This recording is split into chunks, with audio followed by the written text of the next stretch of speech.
It's a hit and cut and turn, a quick hacking motion. Now you'll know the bigger belly the knife you have, the more, like a smatch it and so forth, the more inclination you'll have to use it as a hacking device. And the smaller knife you have is a slashing. Big knife can slash too, but you'll see that your feelings about a smaller knife is not conducive to a successful hack.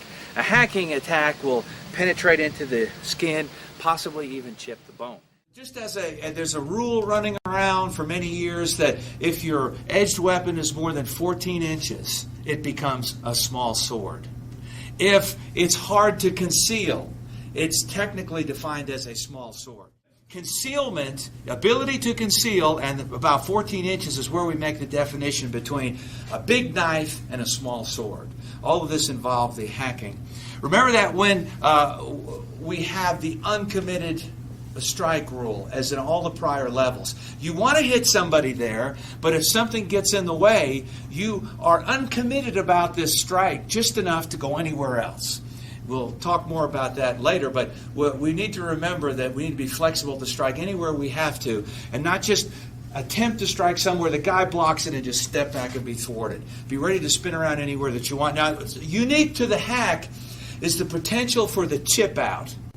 And we used to put this on some of our old videos. We would have a strike, it lands into a piece of wood, and with the right wrist flick, you could chip wood out.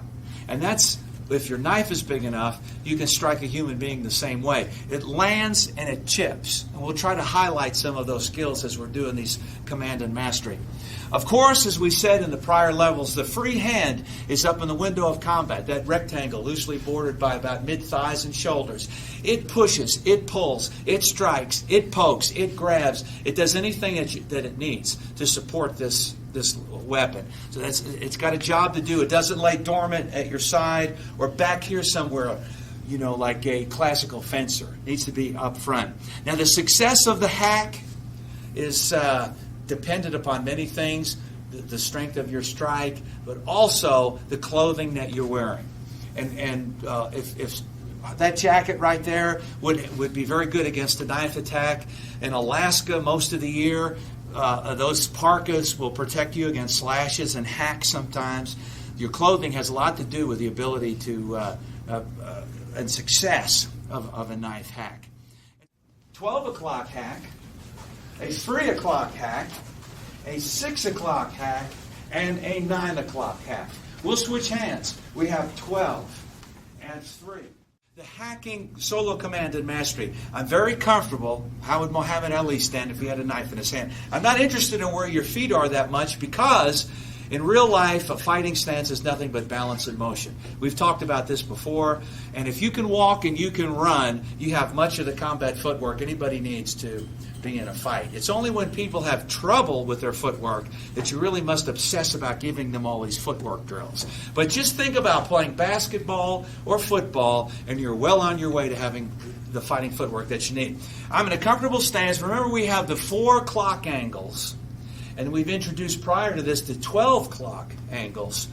for more of an advanced work. But the basic one, I'd hack down at 12.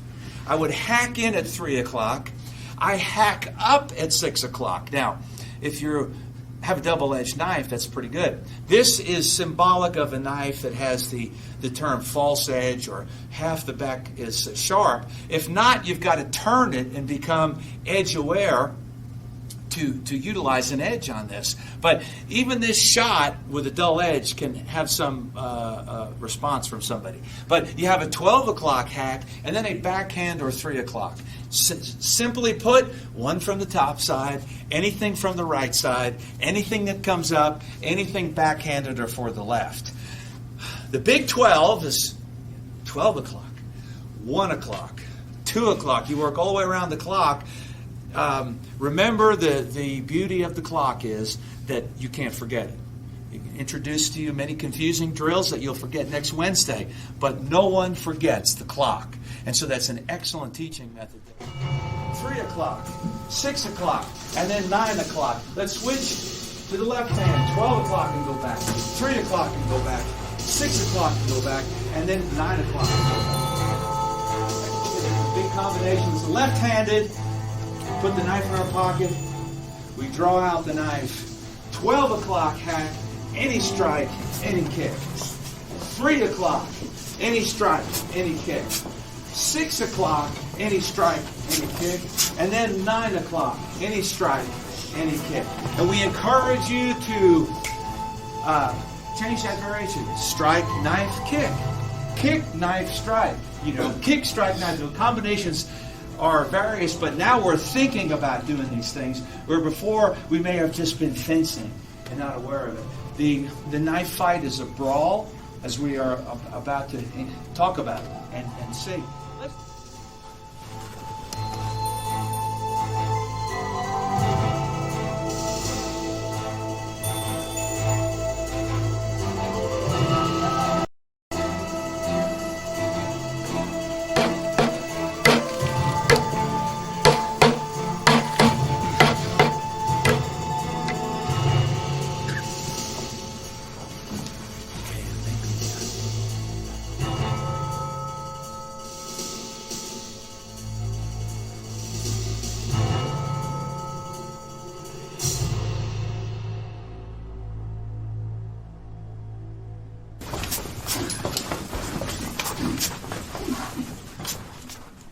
You have a good hacking shield that may keep someone off of you.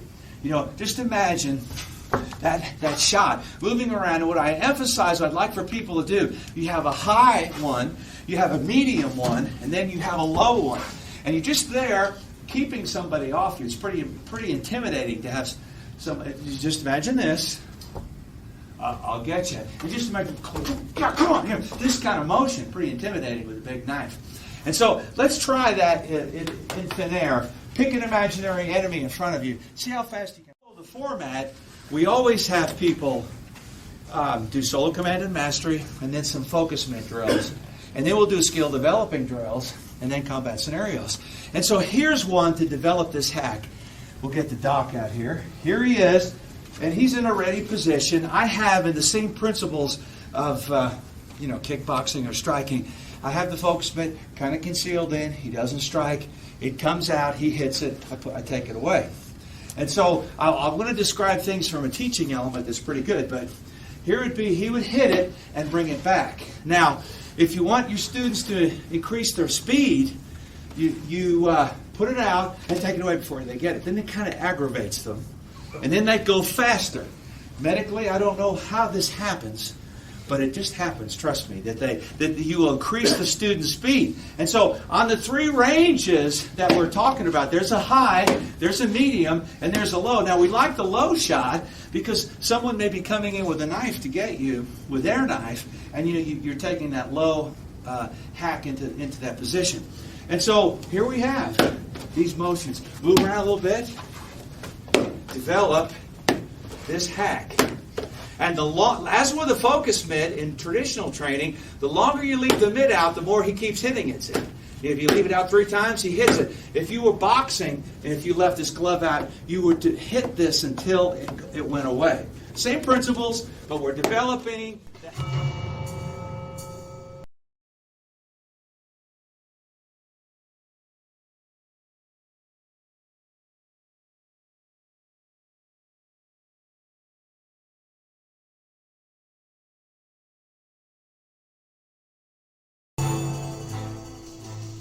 device that's soft, a training device. Later on, when you tough guys get together, it doesn't have to be a soft one, but for safety purposes, it gets the idea. If Curtis is out here, and watch this in slow motion, he hits this, and now what I'm going to do this time is, this is about knife size. I'm going to swing a knife at him, and he's got to get out of the way, which is a critical element missing in most training, and that is going to be the person charges in with a stick or a knife and cavalier, and never worries about getting hit back, and they're just really in there working. Meanwhile, you have an enemy who's taking swipes at you. That needs to be part of the training, and that develops your footwork immensely. But you get the idea. Now somebody's hitting back at you. So if you don't do this part, you are training, and you're training your people to commit suicide, because you're not caring about the guy's return with the knife. So here we are. He's hitting me, and I'm waiting, and there it comes, you see. So now it's sort of a cautious movement. Maybe I won't do it to him. You see, now the strikes are more real.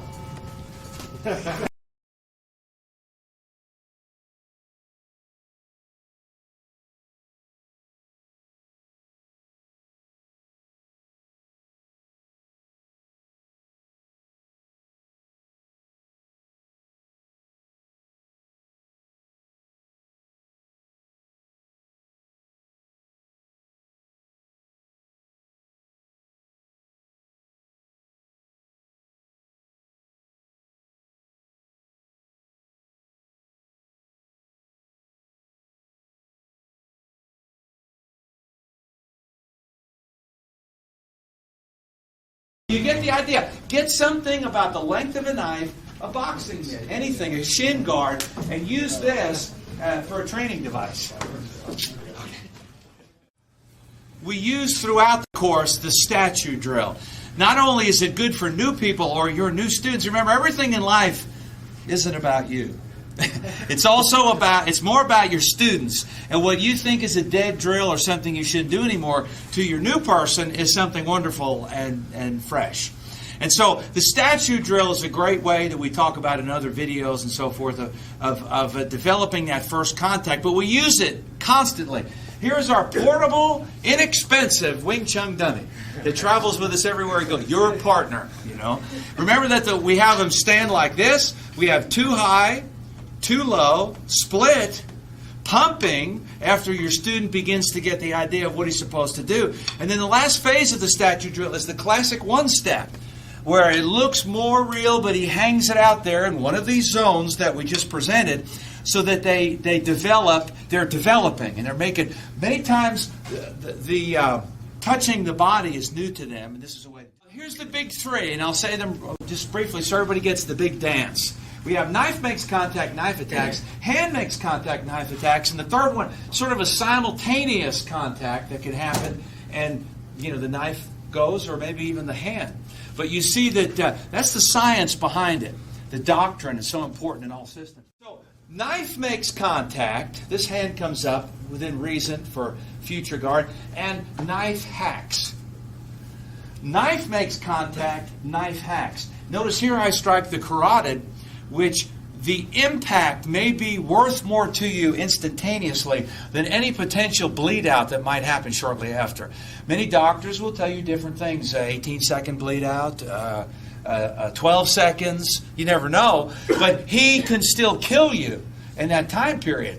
As you know, I'm fond of saying that if you cut back here and they bleed this way, they'll start to feel funny, and there'll be a reaction, but he's still in the fight. If you cut and he's splashing out this way, it's instant shock and distraction. And that's what shock is seeing yourself partially, seeing yourself being injured. And so that shot here could be pretty devastating and effective for you. Could drop him unconscious. I'd almost rather go for that than have him fight me another 12 or 18 seconds. Then we have a split. Now, oftentimes in our statue drills, I always like people to be aware that you're inside the arms, at least once in these passages. And there's a hacking motion. Then we have this makes contact, hacking motion. And then you're on the outside, makes contact, hands up anyway, and a hacking. You crack across the face, the nose, you're really doing something pretty serious, Time, the hand makes contact, knife hacks. The hand makes contact and the knife hacks. Split, knife hacks. Hand makes contact, knife hacks. Hand makes contact and the knife hacks anywhere, any target that's available. So that's it.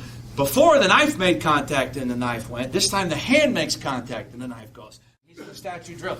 Double contact knife strikes. Double contact knife strikes. This is a good learning experience for you because sometimes you notice, you see, that's all part of it. Some of the things that we do are meant for you to experience, not necessarily think you'll ever master. But the experience alone of some of these things are important. But simultaneous and strike, split is simultaneous and a hack, simultaneous contact, the knife hacks, simultaneous and the knife hacks. Again, the next category that we like to do, we always show with every knife attack in the module, as some of you know by now, you're seeing the same formats pop up over and over again. That's the purpose of it, is the counters to common blocks. And so we are going to use the big three that we've done in all these others. And the first one, simply put, is we're just going to cut the block. He is once again now sort of a moving Wing Chun dummy with no knife in his hand. We'll talk about that in a second. If I come in to hack him at 12 o'clock and this hand comes up, I am going to hack, or right now we don't care what tool you use, slash or whatever you can get away with, stab. You're starting with a hack intent. You're thwarted, but you have what I said earlier, the uncommitted hack. You'll go anywhere as need be. Here's the street fighter without any training, he's missed. Here's the trained guy. He's uncommitted. He's coming in. If he can get the highest first strike, that's fine. If he can't, he goes somewhere else. We hit and then cut this or attack or hack the limb. 3 o'clock, thwarted, attack. 6 o'clock, thwarted, attack. 9 o'clock, thwarted, and I attack. Notice I had to turn the knife, make it edge aware to try to get this done. Another skill that's important. As I travel the world, I begin to see people using lanyards for their knives. And they wrap it around their wrist. And that's not such a bad idea because you could disarm yourself by impacting the person. Hacking is quite possible. Or he could disarm you. And it would be better to have that thing retraceable than it would be to have, slide across the floor. So it's really not a bad idea.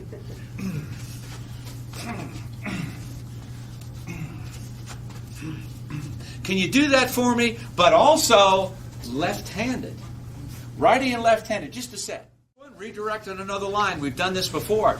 I come in, I'm thwarted, I redirect on any other line with any slash or stab as efficient. We don't want to lock people into, we must hack, we started hacking, we must hack this way.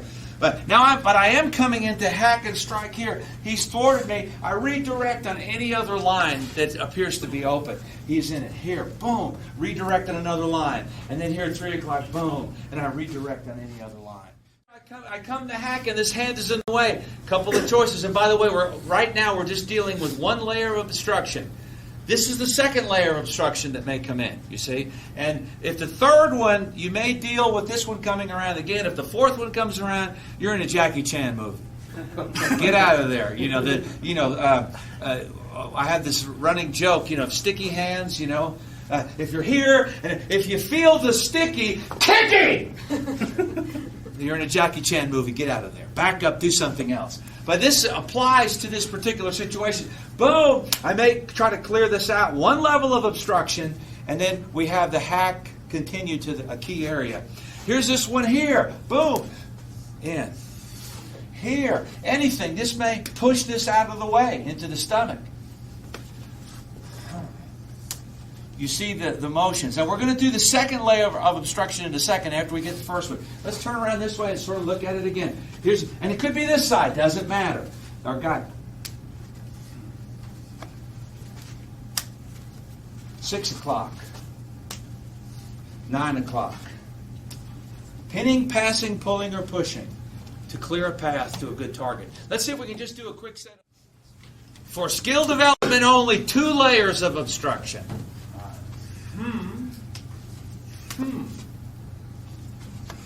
Just seeing what you have.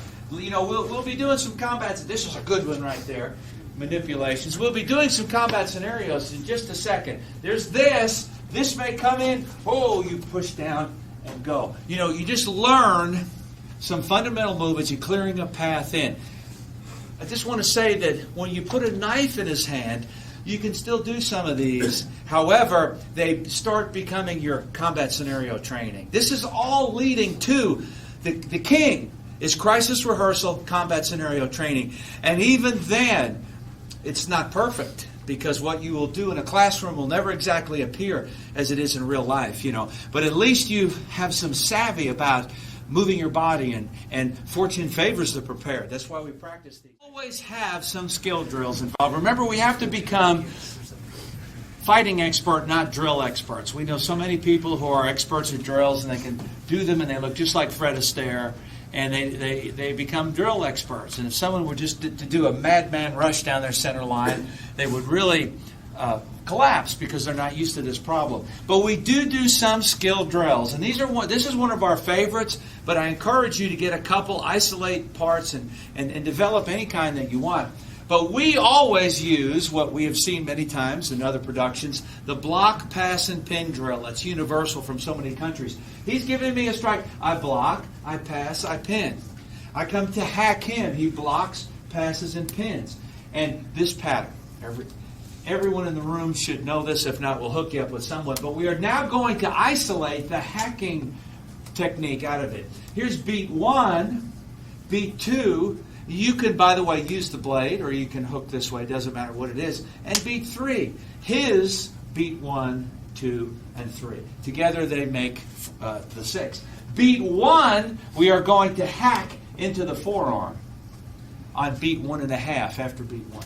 So we just do this a couple of times, and bang, there's a hack. If you have a real or a wooden or metal knife, take it easy, because even that gets to be too much after a while. This is a good soft training knife. 1, 2, 3, 4, 5, 6. Beat 1.5, we're going to hack up there in the upper arm.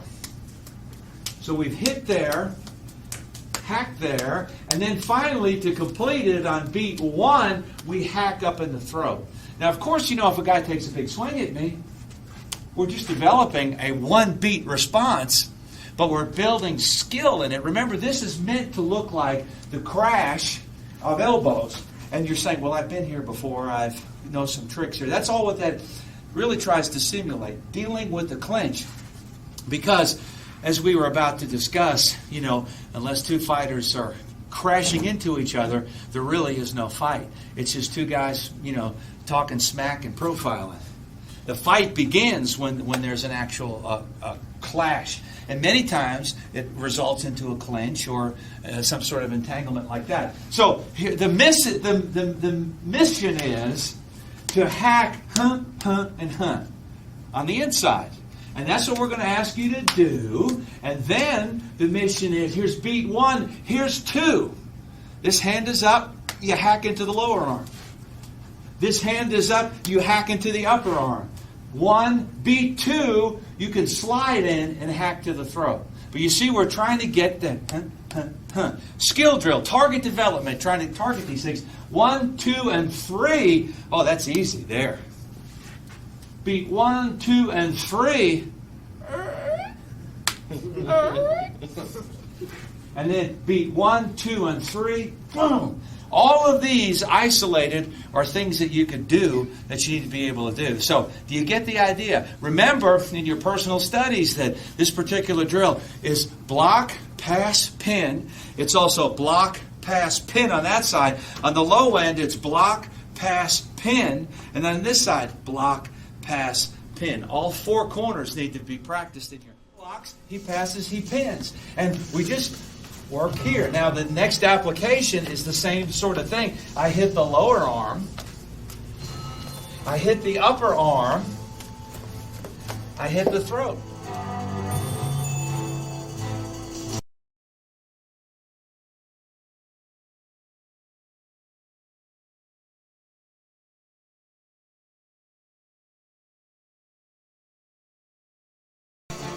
With this module is what we like to refer to as the Spartan combat drill. And here's where we have the beginning of the combat scenarios and the actual applications of some of the things that we learned. You'll hear this called other things. Basically, the principle is we're hitting the weapon-bearing limb, and in this particular set, it works, and the guy drops the knife. Later, in later modules, we have the chain of the knife, where you hit the guy in the arm, and he doesn't drop the knife.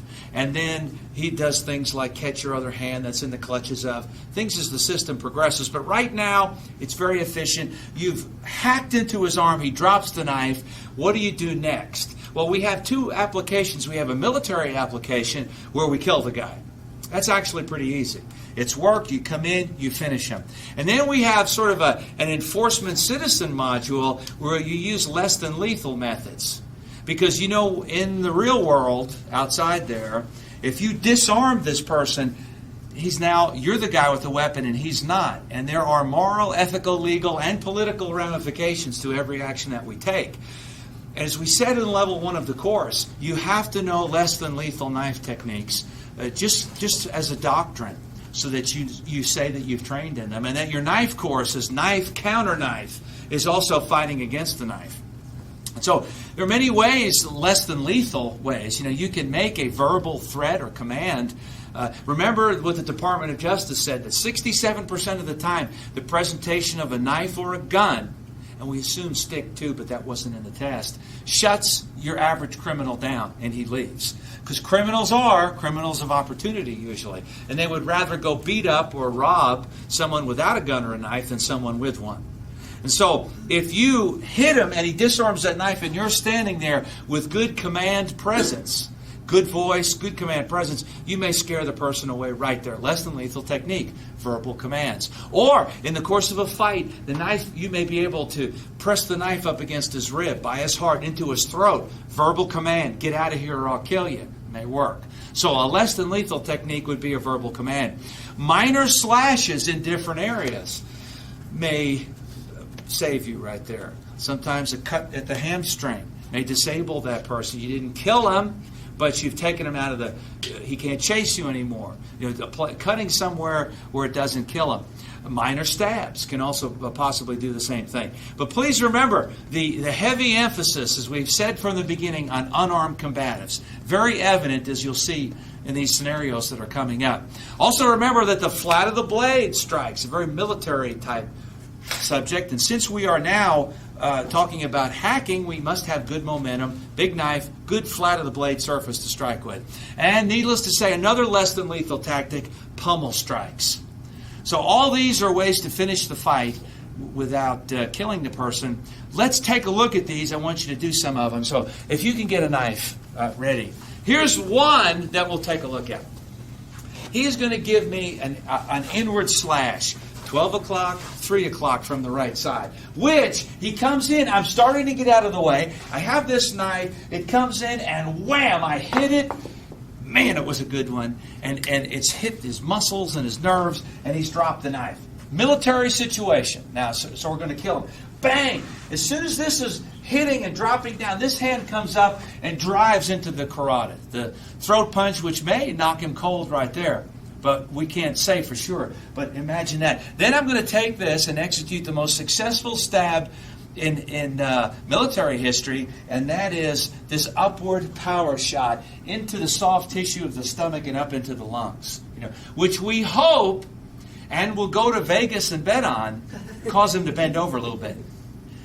That's the idea. Now, remember, as we'll learn in the next level, anytime that the knife penetrates the body, you tend to have an evacuation problem. Twisting the blade will, at the wrist and sometimes at the shoulder, will help you clear that weapon out. But here we are. I've ripped this out, and from here I take my forearm, this big lead pipe that we have, and now smash to the back of the neck as needed until he goes down.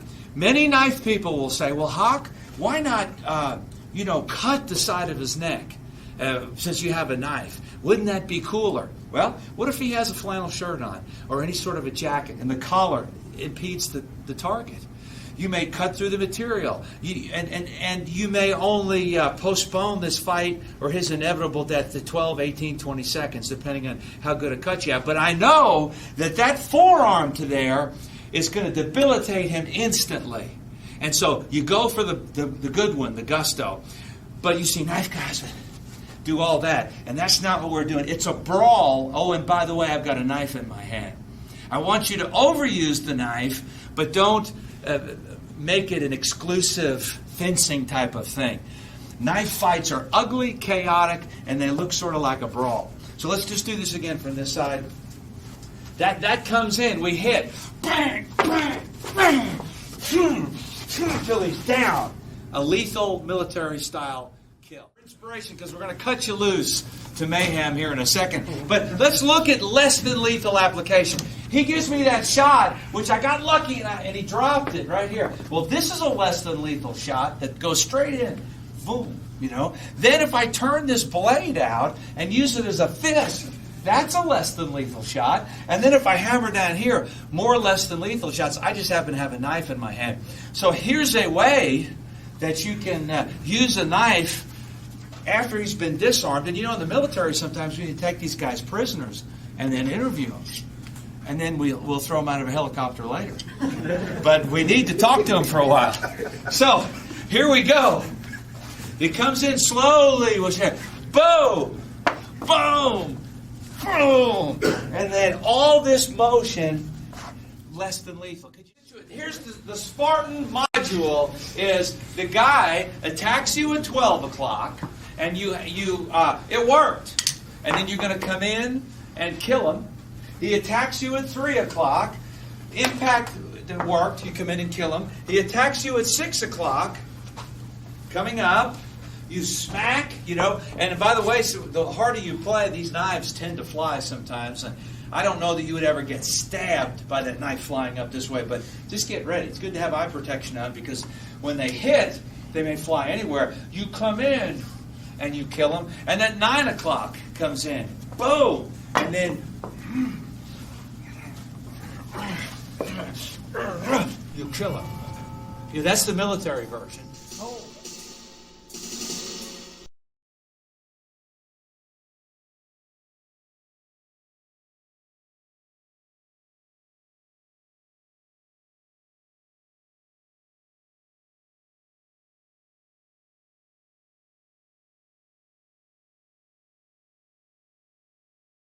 That's the military version.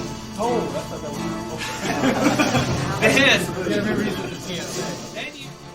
And enforcement civilian module, where you do the same 12. He comes in, you whacked it, and then, pow, boom. Give up or I'll kill you. The verbal threat, the knife to the body.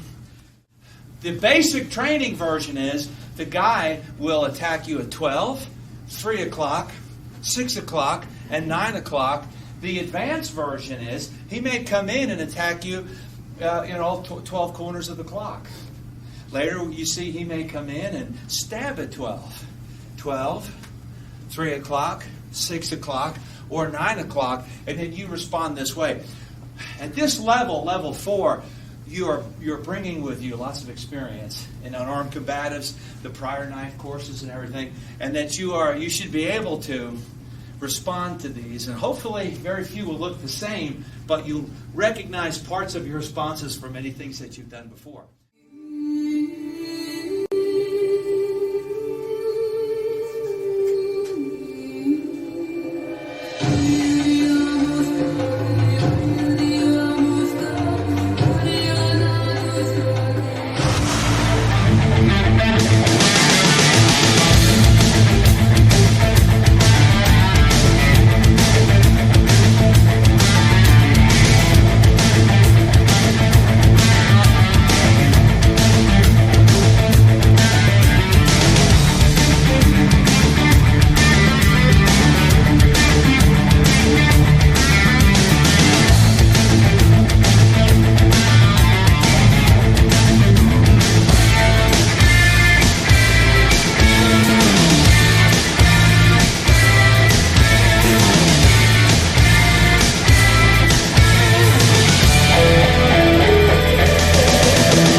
that we're going to talk about is handgun retention problems, which could relate to law enforcement, or it could relate to concealed carry people, which are popping up all over the country.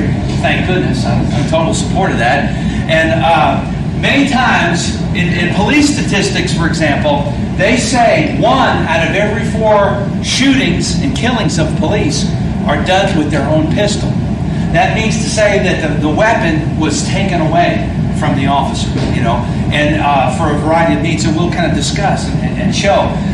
Now, there are no statistics on citizens who've had their guns taken. There seems to be no clearinghouse on that. But that would include someone who hears a noise in their house and goes downstairs, and the burglar jumps them and takes their gun. These things happen all the time, but mostly because they can't protect the pistol. They're not carrying it properly.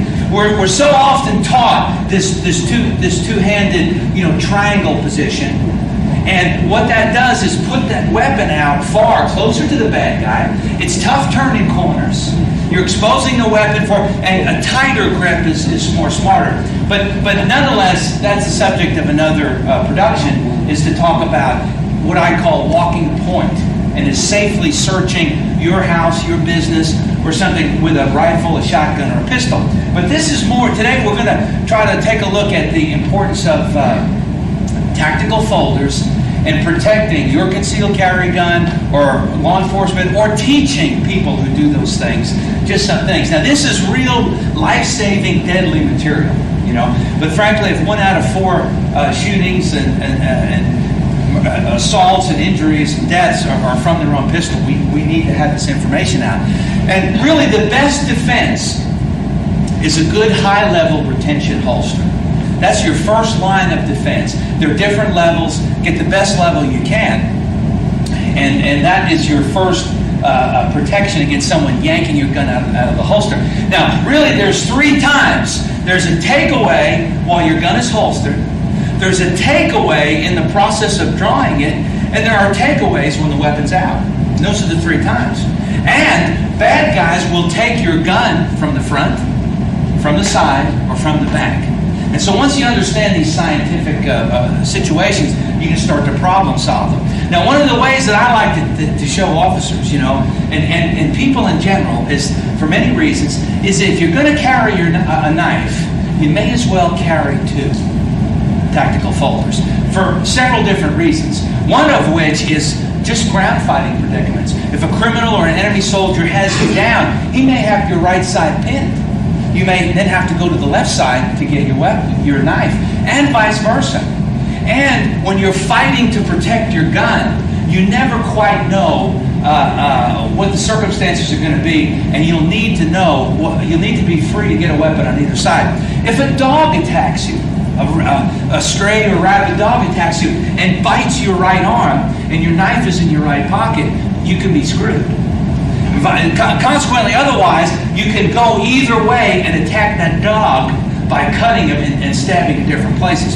So it's not a crazed man that carries 2 knives. It's a smart fella because of these situations, especially the reality of it could happen to you with knife ground fighting. Now, basically, when somebody is going for your weapon, and also this could apply to that second knife. Because, to save your life, they'll see you and go to this pocket and they'll see that clip. Ha, he's got a knife, and they'll jump for you. A lot of untrained people, it's instinct, And so this also could relate to protecting a second knife, too. But in terms of a gun, one of the main reflexive things, good holster or not, a lot of people are going to do is double hand grab and secure their weapon. It's a God-given trick that you just have. You'll grab it with 2 hands, and then to freeze or isolate it, another major move is an elbow tuck that is often taught or shown. But these, if you let yourself do it, you'll do them automatically. Once you've established the security of the weapon, either by high-level retention holster, elbow tuck, and a double-handed grab, then you can begin to draw these second weapons, And that's what I want to talk about at this point. There are plenty of empty hand responses, but this is going to be using a knife.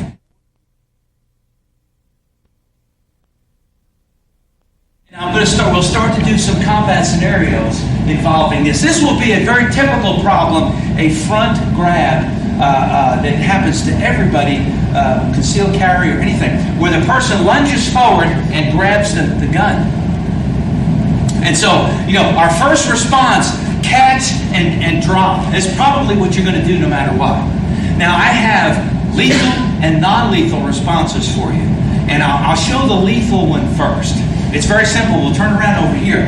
I have been grabbed, I catch, I lock in, go to this tactical folder, pull it out, open it up. He's going to kill me. 1 out of 4 chance, huh? Maybe even worse. He's going to use that gun against me or somebody else. I'm in a life or death, lethal force situation. I'm going to take this open tactical folder and plunge it into the throat. And then, as we often say, pass it through if you need to. And then, for a release, there's 2 quick releases. This is a pretty devastating thing, but this may not stop the grab. It may just be like he was punched there for all he knows. And at worst, if you cut something vital, it may, he may still for 10 or 12 more seconds still be fighting you full out. Could conceivably take the gun and shoot you. So it's not over. Cut. One thing, if the arms are visible, cut the tendons free. I've had this arm tendon break free.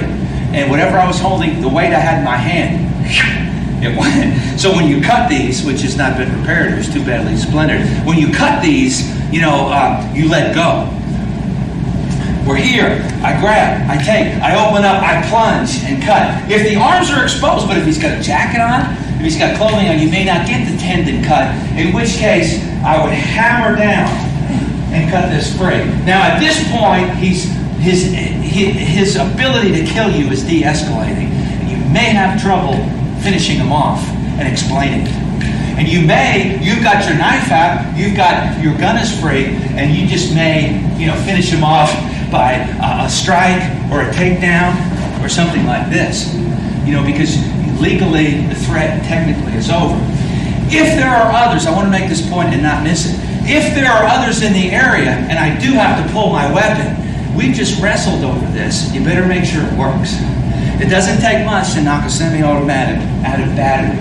And so you might have to check it, run around through it and not be surprised when the second or third guy come after you and you try to pull it and nothing happens. Be very aware that when you've wrestled over your weapon, it may not work anymore. So here's our first combat scenario that we'll take a look at. The bad guy lunges forward with a 2-handed grab. Do the real thing. It'll be hard not to do this. A lot of people will drop, they'll do a 2-handed grab, you stabilize the weapon, you've got like an elbow tuck, reach, take out the combat folder, open it up, plunge it into the throat, take it out, hammer him free, and then, finish up with everything you have to do.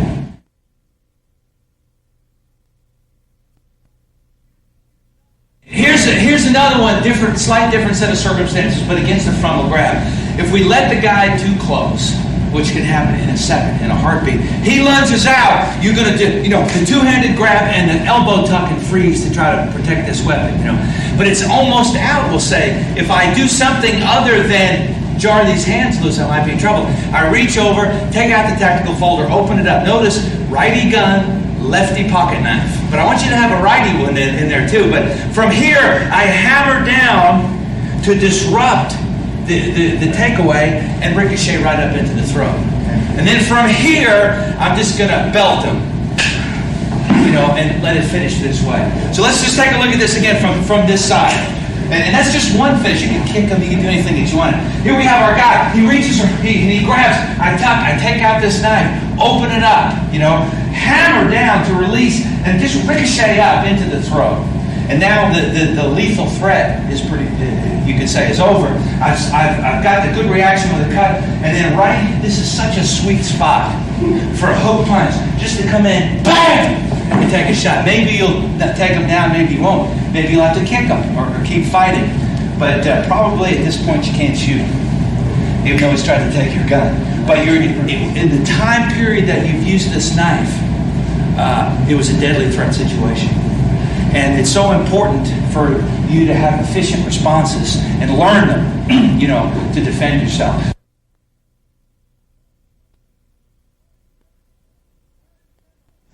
Very similar, so we'll get right to it. Another common human capture could be up against the wall. I do want to make one point, though, is that when you pull out how you carry your combat folder. This is a simulated folder, but you'll have to decide what pull it comes out. This is talked about in other videos, But where the clip is, you should have a good, expensive, good quality knife has the ability to take the clip, have it on this side, have it on this side, have it on this side, have it on that side. You can customize the carry to what you like to carry. There's a reverse grip or a saber grip.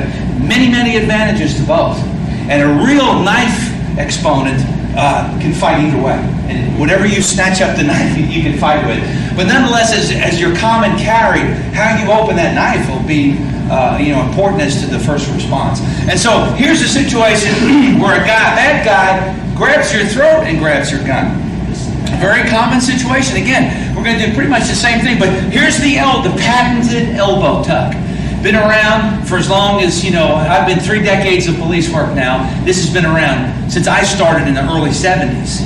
This patented elbow tuck that helps you secure this. I reach around, I get the combat folder, I take it out. This could be bad, you see. Chokes are very deceptive. If you attack the Adam's apple, you'll get a lot of air swimming. The guy may come alive on you. But if it's kind of a blood to the side, you're saying, I think I'm doing okay so far. I'm around. And that's why, a lot of these techniques where the guy's got you around the throat and, manipulate your neck to free the air passage. Well, what about the blood passages? Being choked out is all about oxygen. The oxygen going into your lungs or the oxygen being carried from your lungs into the brain.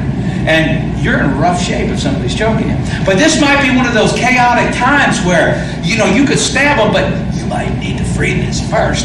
Hammer down and then drive that up into the throat. Cut and try to secure this release. And then from this point here, I'm just going to add, since we punched him last time, I'm going to kick that leg in that angle, that direction, downward. And then, from here you do whatever you need to do.